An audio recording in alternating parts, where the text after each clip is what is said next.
चलिए एक बार फिर से मैं आप लोगों के सामने हाजिर हुआ हूँ और आदा वर्ज़े अस्सलाम वालेकुम वरहमतुल्लाह। Very good evening.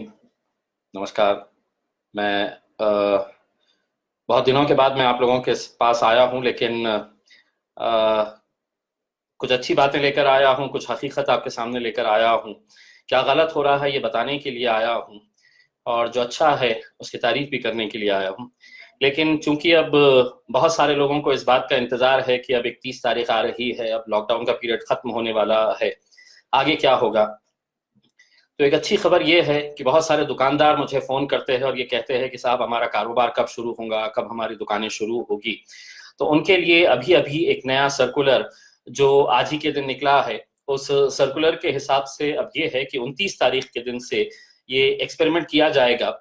अब औरंगाबाद जिले के अंदर इसका इम्प्लीमेंटेशन हम कौन सी तारीख से करते हैं, ये यहाँ के जितने भी अधिकारी है, ये अधिकारी उनके साथ बैठ के उसका इम्प्लीमेंटेशन किस तरह से होगा, ये तय करना बाकी है। लेकिन अगर देखा जाए तो जो नया सर्कुलर गवर्नमेंट ऑफ महाराष्ट्र ने निकाला है, उसके तहत अब हर तरह की दुकानों को सुबह 9 बजे से लेके शाम में 5 बजे तक के लिए खोला जा सकता है।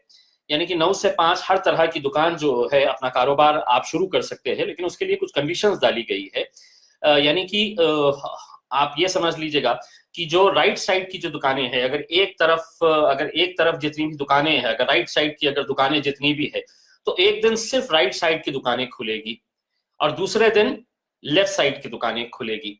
जिस दिन राइट साइड की दुकानें खुलेगी तो यानी कि लेफ्ट साइड पूरी तरह से खाली रहेगा, वहां पर आपकी गाड़ियां पार्किंग की जा सकती है, और जो सड़क का बीच का जो रास्ता रहेगा वो सोशल डिस्टेंसिंग के हिसाब से उसका इस्तेमाल किया जा सकता है।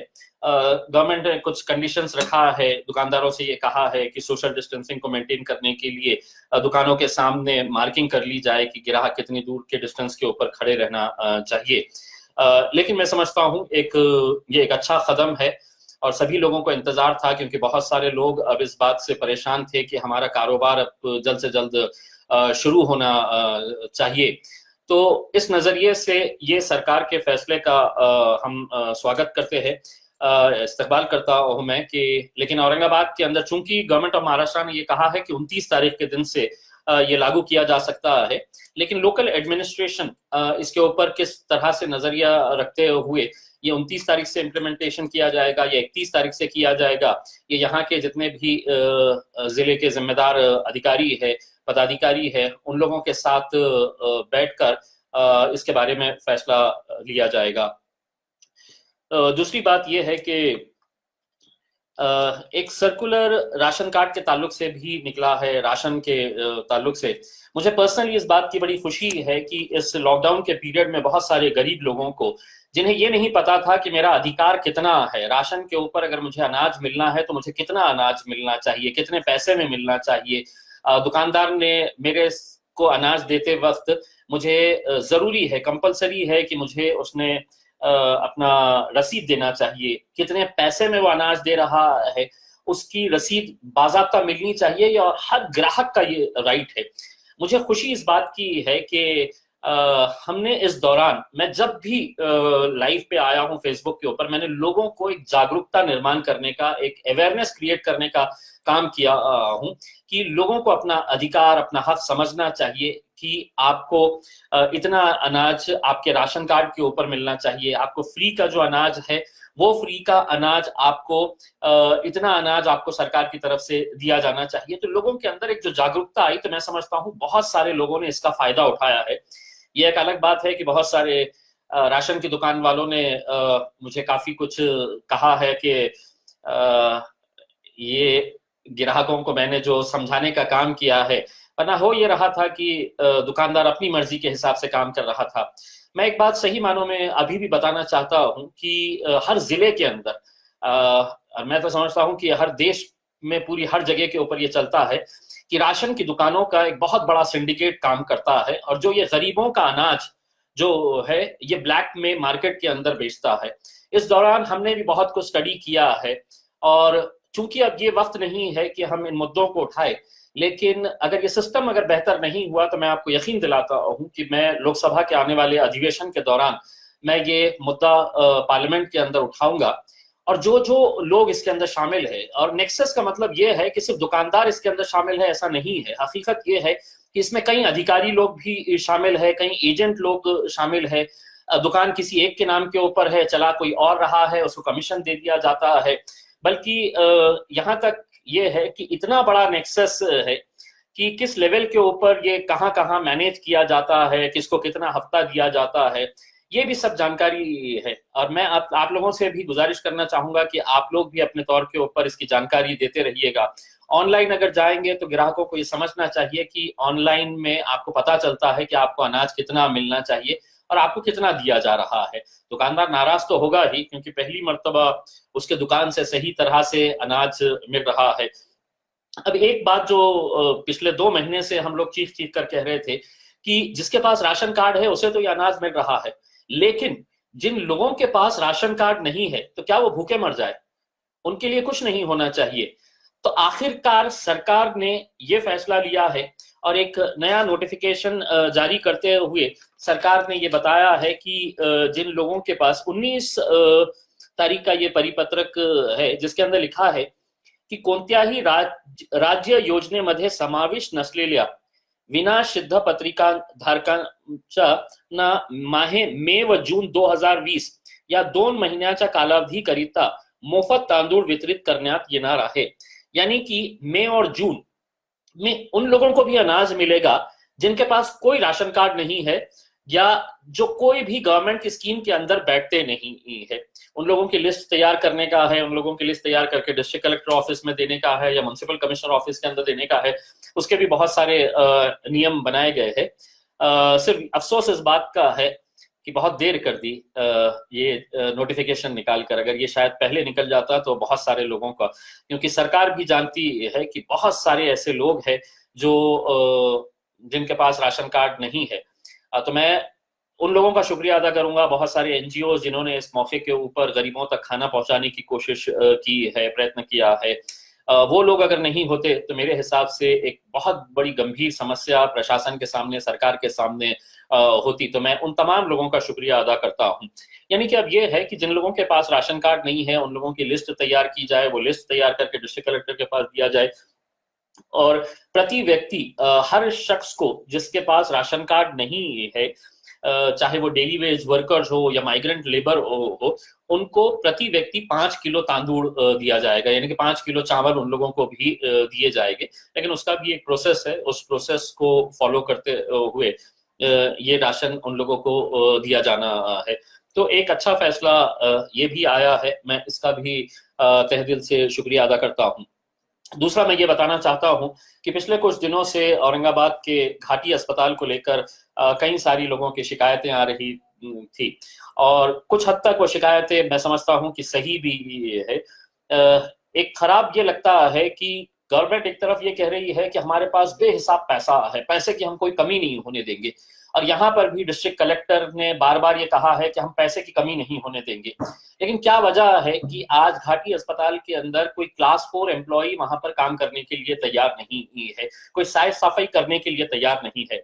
और मैं एक खासदार होने की हैसियत से पूरी जिम्मेदारी के साथ ये कहता हूं कि अगर सिविल हॉस्पिटल के अंदर अगर क्लास 4 एम्प्लॉइज अपॉइंट किए जाते हैं इसी पीरियड के दौरान, तो क्या वजह है कि घाटी अस्पताल के अंदर ये अपॉइंटमेंट नहीं होता है? उसकी वजह ये है कि घाटी अस्पताल के अंदर जितने भी टेंडर्स निकले जाते हैं वो टेंडर किसको जाना चाहिए, किस ठेकेदार को जाना चाहिए, किस नेता के कौन से खरीद के ठेकेदार को जाना चाहिए, इसी मामलों की वजह से ये मामला अड़चन में आ पड़ता है। और ये हकीकत है, मैं बड़ी जिम्मेदारी के साथ मैं खासदार होने की हैसियत से कह रहा हूँ कि घाटी के अंदर जब भी इस तरह का मामला आता है, चाहे वो बिल्डिंग बनाने का मामला हो, कोई इक्विपमेंट्स खरीदने का मामला हो, मेडिसिन खरीदने का हो या एम्प्लॉय लोगों को अपॉइंट करने का मामला हो, इसके अंदर ठेकेदारी किसको मिलनी चाहिए, उसकी वजह से ये काम इतना देरी से होता है।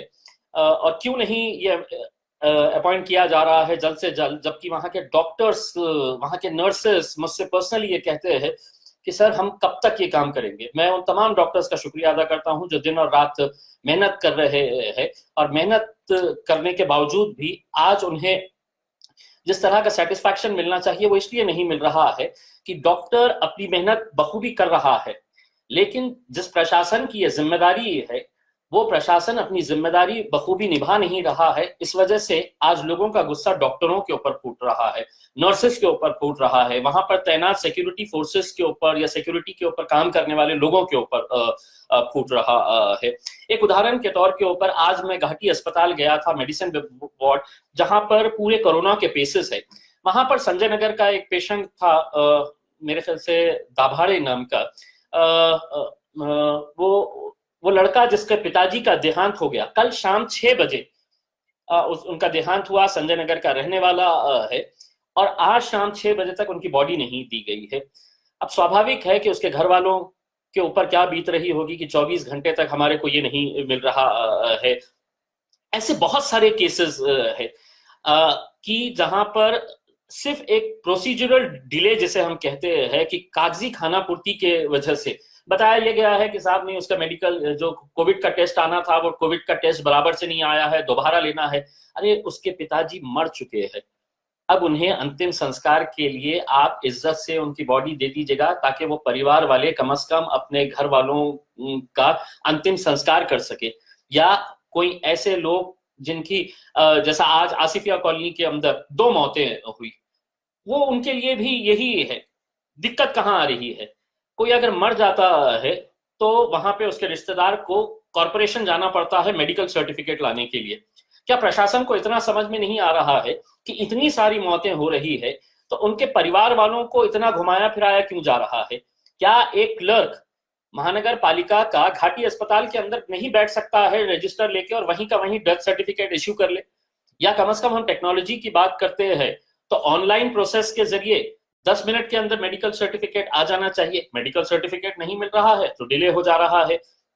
कई ऐसे केसेस है कि जहां पर नॉर्मल डेथ हुआ है तो एमएलसी रजिस्टर हो जाती है घाटी के अंदर, तो उसके लिए पुलिस स्टेशन को इन्फॉर्म करना पड़ता है। अब जब पुलिस स्टेशन को इन्फॉर्म करते हैं तो वहां से पुलिस वाले आने के लिए बड़ा टाइम लगा देते हैं। जैसा कुछ दिन पहले मुझे एक पेशेंट का फोन आया कि सर मेरे पिताजी के डेथ हो गई है, मेरे वालिद साहब का इंतकाल हो गया है और मैं यहाँ से सुबह से बैठा हूँ, और मोर्चुरी वाले कहते हैं जब तक पुलिस वाले नहीं आएंगे तो हम नहीं कर सकते हैं। तो पुलिस वालों को मैंने फोन किया तो पुलिस वाले निकल के आए। 2 दिन पहले एंड्योरेंस कंपनी के एक एम्प्लॉय का देहांत हो गया, वहां पे पुलिस स्टेशन में जाके बैठे तो पुलिस स्टेशन वाले पुलिस वाले नहीं आ रहे थे। फिर मैंने फोन करके उनको बोला कि साहब आप जल्दी पहुंचिए।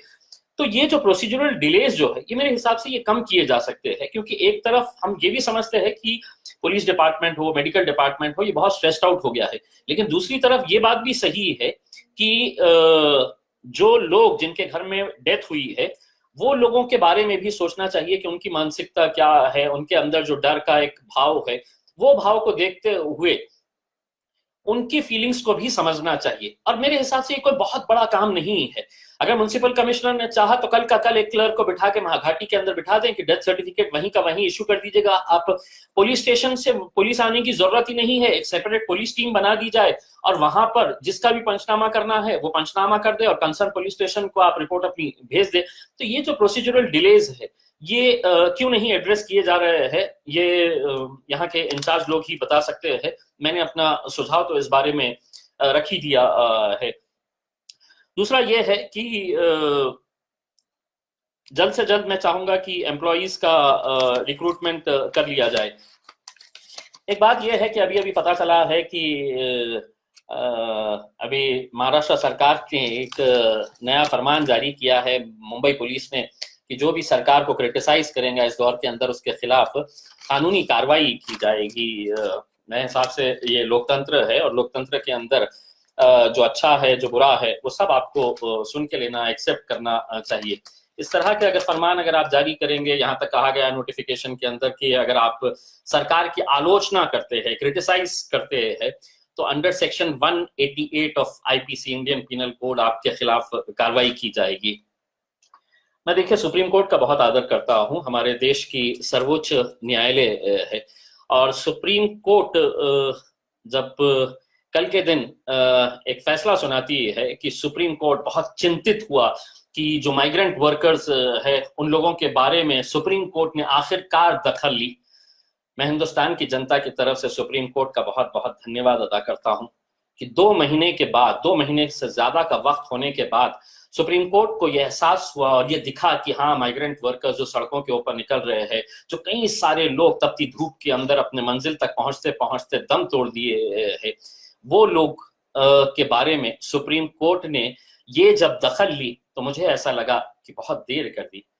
क्योंकि आज आपकी दखल का कोई मतलब नहीं इसलिए निकलने वाला है कि कई सारे मजदूर अब या तो पैदल निकल चुके हैं, या साइकिलों पे निकल चुके हैं, गाड़ियों में निकल चुके हैं, ट्रेन के अंदर निकल चुके हैं, अपने मंजिल तक पहुंच चुके हैं। लेकिन अगर यही बात अगर आप 1 महीना पहले अगर कर दिए होते तो यकीनन जिस उच्च न्यायालय के ऊपर हमें इतना गर्व है, इतना अभिमान है, और एक सुप्रीम कोर्ट मतलब इस देश का सर्वोच्च न्यायालय इन लोगों की पीड़ा को समझ रहा है। कुछ दिन पहले जब पीआईएल फाइल किया गया था तो सुप्रीम कोर्ट ने कहा कि नहीं, तो टेबल के ऊपर एक पेपर रखा हुआ है मेडिकल का, तो सुप्रीम कोर्ट ने मना कर दिया था कि नहीं, हम इस बारे में दखल नहीं दे सकते हैं। अगर आप नहीं देंगे तो कौन देगा? इस मुल्क के वजीर आजम तो कुछ कहेंगे नहीं, तो हमारी उम्मीद है सिर्फ सरकार के ऊपर थी। दोस्तों, मैं एक बात हमेशा से ये कहता आ रहा हूं कि अगर आज हमारे पास औरंगाबाद के अंदर अगर अच्छे अस्पताल होते तो शायद हमारी इतनी बुरी दशा नहीं होती, इतनी हमें तकलीफों का सामना नहीं करना पड़ता। मुझे अफसोस इस बात का है कि जब भी मैंने अच्छे अस्पतालों के लिए आवाज उठाई तो मेरे ऊपर आलोचना ये की गई कि नहीं, मैं देखिए किसी के स्मारक का विरोध कर रहा हूँ, किसी महान पुरुष का विरोध कर रहा हूँ। मेरा मकसद बिल्कुल ऐसा नहीं था, या मैं ये जानता था कि कोरोना वायरस कभी आएगा, लेकिन मुझे मालूम था कि हमारे पास मेडिकल सिस्टम कितना खराब है, और वो मेडिकल सिस्टम को अगर हमको बेहतर बनाना था तो हमारे पास मेडिकल सर्विसेज बहुत अच्छी सक्षम होने की जरूरत थी। मैंने 2013 का एक प्रपोजल है औरंगाबाद के अंदर 200 बेड का हॉस्पिटल बनाने का, वुमेन एंड चाइल्ड हॉस्पिटल। इसके लिए जरा सी जमीन हमें नहीं मिल रही थी, और कितनी जमीन, तो 7 एकड़ जमीन महज चाहिए था, वो जमीन नहीं मिल रही थी। मैंने लगातार विधानसभा के अंदर ये उठाया, और सिर्फ मैं बोल रहा हूं ऐसा नहीं है, आप मेरे यूट्यूब के ऊपर जाके देख सकते हैं कि मैंने विधानसभा के अंदर कितने बार इन मुद्दों को उठाया। आखिरकार जब सरकार के ऊपर जरा सा भी इसका असर नहीं हुआ तो मैंने मुंबई हाईकोर्ट के औरंगाबाद बेंच के अंदर पब्लिक इंटरेस्ट लिटिगेशन डाला कि यहाँ पर 200 बेड का हॉस्पिटल। अदालत ने उसकी दखल ली, उसके नोटिस दिए गए। लेकिन दोस्तों देखिएगा कि सरकार की प्रायोरिटीज क्या होती है, आप समझने की कोशिश करिएगा कि औरंगाबाद के अंदर शिवसेना की सरकार है, महाराष्ट्र में शिवसेना का महानगर पालिका और भारतीय जनता पार्टी का महानगर पालिका के ऊपर पिछले 25-30 सालों से कब्जा है। मैं राजनीति नहीं कर रहा हूं, लेकिन ये अस्पताल अगर बनेगा तो किसी एक जाति, एक धर्म या एक मजहब के लिए नहीं बनेगा, इंसानियत के लिए बनेगा। तो इसीलिए मैंने ये कहा था कि आपको अगर यहाँ पर सही मानों में अपने नेता को श्रद्धांजलि देना है तो आप उनके नाम के ऊपर एक भव्य अस्पताल बनाइएगा, उनके नाम के ऊपर एक अच्छा एजुकेशन इंस्टीट्यूशन बनाइएगा, उनके नाम के ऊपर आप एक हॉस्टल बनाइएगा। लेकिन उन्होंने कहा कि नहीं, देखिए ये खासदार कह रहा है तो इसके पीछे राजनीति। अगर आज वो अगर सुन लेते तो शायद हमारे पास एक 200 बेड का एक और एक हॉस्पिटल हमारे पास तैयार रहता। लेकिन आप देखिएगा कि इसी बजट के दौरान ये अस्पताल के लिए आखिरकार जब हाईकोर्ट के अंदर हमने गए और हाईकोर्ट के अंदर पिटीशन दिया तो हाईकोर्ट को medical department government of Maharashtra ने एक पत्र दिया, और वो पत्र है 5 मार्च 2020 का। ये 5 मार्च 2020 का ये पत्र है जो हाईकोर्ट के अंदर मेडिकल डिपार्टमेंट की तरफ से सबमिट किया गया है। और उसमें सुनिएगा क्या लिखा हुआ है। PIL क्रमांक 99/2017 इम्तियाज जलील विरुद्ध महाराष्ट्र शासन, ये पब्लिक इंटरेस्ट लिटिगेशन के बारे में। तो उन्होंने ये कहा है कि हम ये हॉस्पिटल को मान्यता दे रहे हैं, तकरीबन 112 करोड़ रुपए का ये हॉस्पिटल वहां पर बनाया जाने वाला है। लेकिन एक खूबसूरत एक लाइन है इसके अंदर, ये देखिएगा, प्रशासकीय मान्यता प्रदान करण्यात आलेली आहे। सदर बांधकामास फेब्रुवारी 2020 च्या पुरवणी अर्थसंकल्पात ₹1000 टोकन रकम मंजूर करण्यात आली आहे। ये हॉस्पिटल के लिए 1000 रुपये एक टोकन अमाउंट के तौर के ऊपर पुरवनी मांगनियों के अंदर ये रखा गया। यानी कि आप सोचिएगा कि गवर्नमेंट को ये मालूम होते हुए कि हमारी अस्पताल की हालत क्या है, कितना चरमराया हुआ है, वहां पर आप 1000 रुपये टोकन अमाउंट के तौर के ऊपर आप कोर्ट के अंदर दे देते हैं कि अब वो बजट के अंदर हम सैंक्शन करेंगे, वो एक प्रोसीजर होता है। लेकिन वहीं यही सरकार औरंगाबाद के अंदर माननीय बाळासाहेब ठाकरे इनके स्मारक के लिए 25 एकड़ सरकारी जमीन दे देती है, 25 एकड़, और वो भी ग्रीन लैंड दे देती है। और उसके लिए टेंडर का प्रोसेस भी कंप्लीट हो जाता है, उसके लिए बजट का भी प्रावधान कर दिया जाता है। कितना बजट है आपको पता है? 25 करोड़ रुपये। 25 करोड़ रुपये बाला साहब ठाकरे स्मारक का, जो औरंगाबाद के एमजीएम कॉलेज के पास कई सारे झाड़ों को गिराकर बनाया जा रहा है, उसके लिए 25 करोड़ रुपये सैंक्शन हो गए।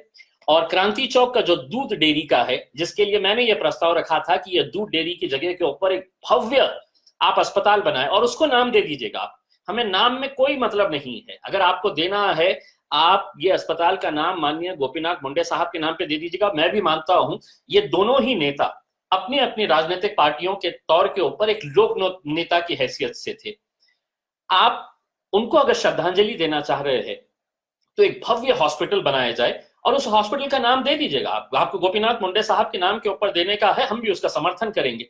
लेकिन अगर वहां पर एक हॉस्पिटल बन जाता, लेकिन नहीं, स्मारक बनाने के लिए पैसा सैंक्शन किया गया है, टेंडर भी हो गया है, उसका टेंडर सैंक्शन भी हो गया है, उसका फंडिंग भी हो गया है। कितने का है स्मारक पता है आपको? 50 करोड़ और कुछ लाख रुपए का है। 50 करोड़ रुपए का गोपीनाथ मुंडे साहब का स्मारक यहाँ पर बनाया जा रहा है औरंगाबाद के क्रांति चौक इलाके के अंदर।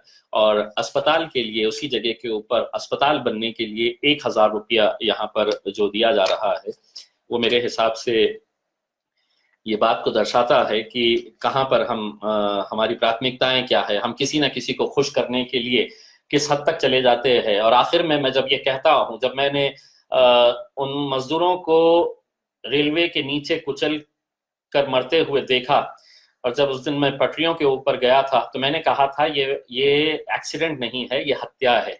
और ये हत्या के पीछे वो तमाम लोग जिम्मेदार है। हो सकता है उसके अंदर मैं भी हूँ, क्योंकि मैं भी सरकार चलाने का एक हिस्सा हूँ। भले ही मैं विपक्ष के अंदर हूँ, बहुत छोटी सी आवाज हूँ, लेकिन आवाज बुलंद आवाज है। तो मैं भी उसके लिए एक जिम्मेदार हो सकता हूँ कि आप इतना बड़ा एक एक्सीडेंट हो जाता है और उस एक्सीडेंट के अंदर आप कहते हैं कि महज एक एक्सीडेंट है, बल्कि वो एक्सीडेंट नहीं, एक हत्या थी। देखिए गवर्नमेंट किस तरह से खिलवाड़ करती है गरीबों के साथ, उसका एक दूसरा उदाहरण मैं आपको देना चाहता हूँ। यहाँ से जब मजदूरों को ले जाने के लिए बसेस का इंतजाम किया गया है और रेलवे का इंतजाम किया गया है, ये जानते हुए कि यहाँ पर हजारों की संख्या के अंदर मजदूर है जो बिहार के हैं, उत्तर प्रदेश के हैं, पश्चिम बंगाल के है, झारखंड के हैं, हजारों के हैं, तो उनके लिए ट्रेन स्टार्ट की गई है। अभी भी मुंबई के अंदर और बहुत सारे शहरों के अंदर हजारों में नहीं लाखों के अंदर ऐसे मजदूर है जो अपने अपने गांव जाना चाहते हैं और सिर्फ इंतजार है उन्हें तो ट्रेन का।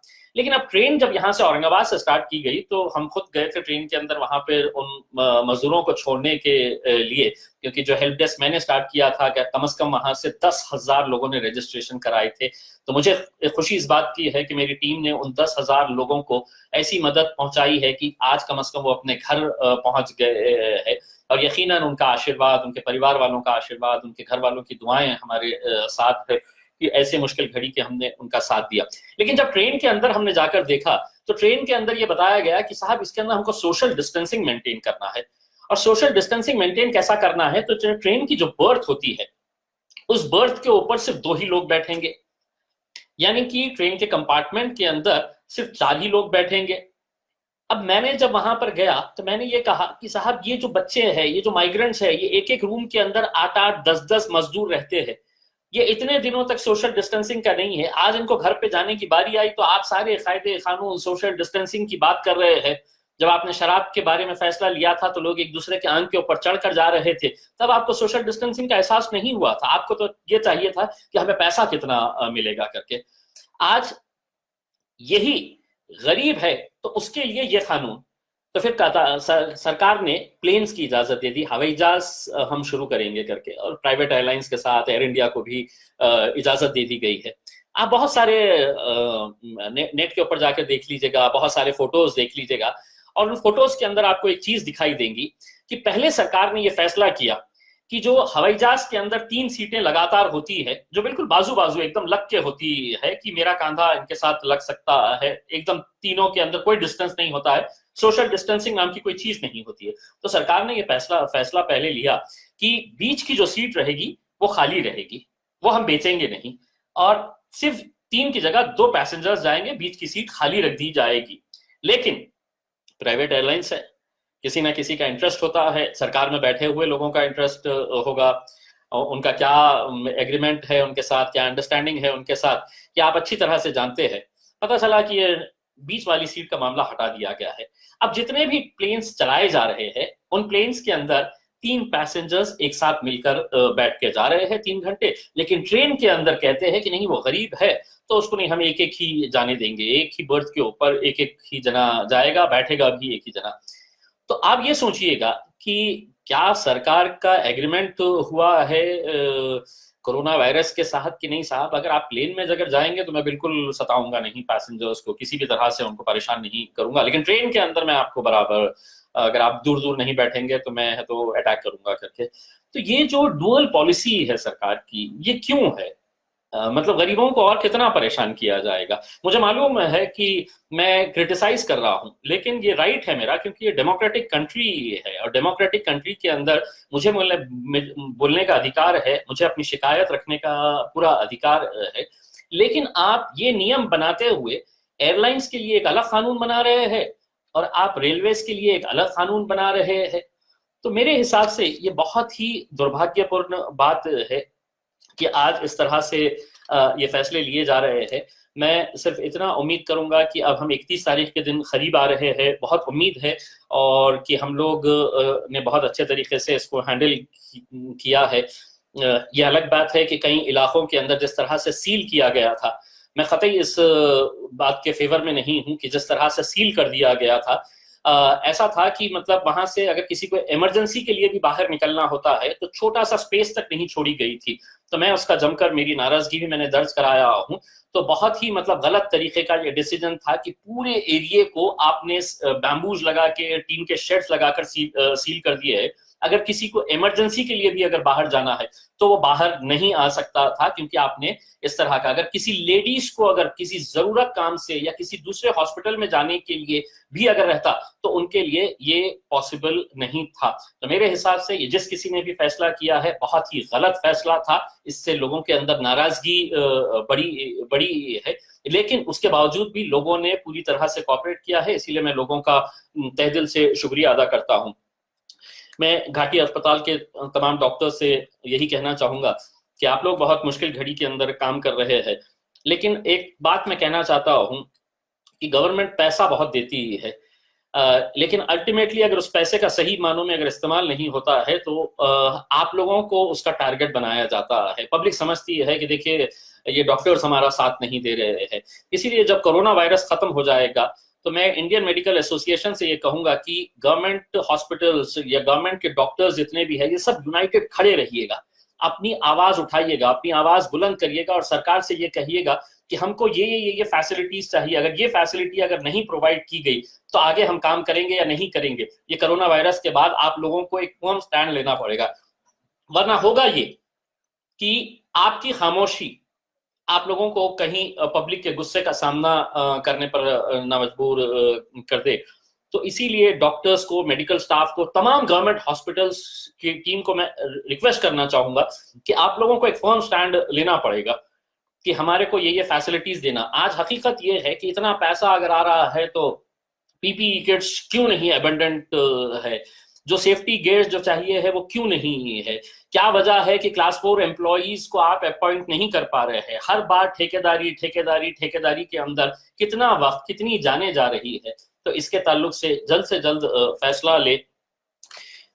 मेरे ताल्लुक से मैं ये कहना चाहूंगा कि हम लोगों ने अपने तौर के ऊपर बहुत सारी कोशिशें की है, बहुत सारे एनजीओ के साथ, हमारा भी दुआ फाउंडेशन के नाम से हमारा भी हम लोग काम करते आ रहे हैं।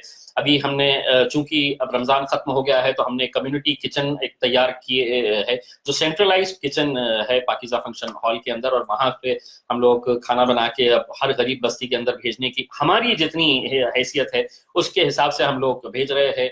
बहुत सारे लोग उसके अंदर, हम चाहेंगे कि आप भी जुड़े, आप भी इस नेक काम के अंदर ये करें।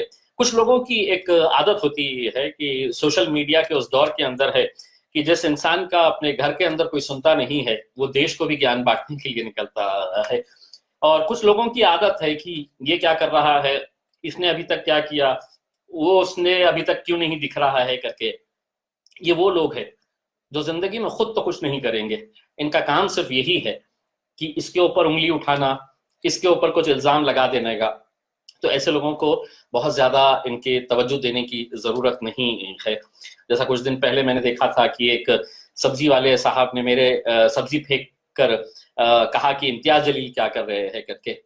अगर मैं हकीकत बताऊं आपको तो आप भी हैरान हो जाएंगे कि ये पूरा स्टेज मैनेज था। किसी एक राजनीतिक पार्टी के नेता के जरिए इन्हें 2,000 रुपये दिया गया था कि ये सब्जी फेंके, क्योंकि जब वो फेंक रहे थे तो कैमरा पहले से ही ऑलरेडी ऑन था। तो ये सब चीजें जो है ये घटिया सोच का नतीजा है। मैं समझता हूँ कि लोगों ने ऐसी सोच से परे रहना चाहिए। मुझे कोई फर्क नहीं पड़ता है, ऐसे बहुत सारे लोग हैं जो दिन में फोन करते हैं और इस तरीके से बात करते हैं कि वो चाहते हैं इस उम्मीद से कि मैं कुछ तो भी उल्टा उन्हें जवाब दूं और वो रिकॉर्ड करे और फिर उसको वायरल करे कि देखिए खासदार किस तरह से ये कर रहा है। तो रोज ऐसे लोगों के फोन आते हैं जो इस उम्मीद के ऊपर रहते हैं कि खासदार ने कुछ ना कुछ तो भी गलत बोलना चाहिए। अब वो सब्जी तरकारी वाले का आप खुद जानते हैं कि 2-3 घंटे के अंदर लोगों को ऐसा लगा कि अरे कितना अच्छा अपने पास मटेरियल मिल गया है, देखो खासदार क्या कर रहा है। खासदार क्या कर रहा है ये खासदार जानता है और उसका रब जानता है। तुम्हारे जैसे लोगों की ना तो मैं परवाह करता हूँ ना फिक्र करता हूँ। बस जाते जाते आप लोगों के, ऐसे लोगों के लिए सिर्फ इतना ही कहना चाहूंगा कि मुखालिफत से संवरती है शख्सियत और भी मेरी। जो लोगों को मुखालिफत का मतलब नहीं मालूम है, विरोध से, मुखालिफत से संवरती है शख्सियत और भी मेरी। मैं अपने दुश्मनों का बड़ा एहतराम करता हूँ। थैंक यू वेरी मच, बहुत बहुत शुक्रिया।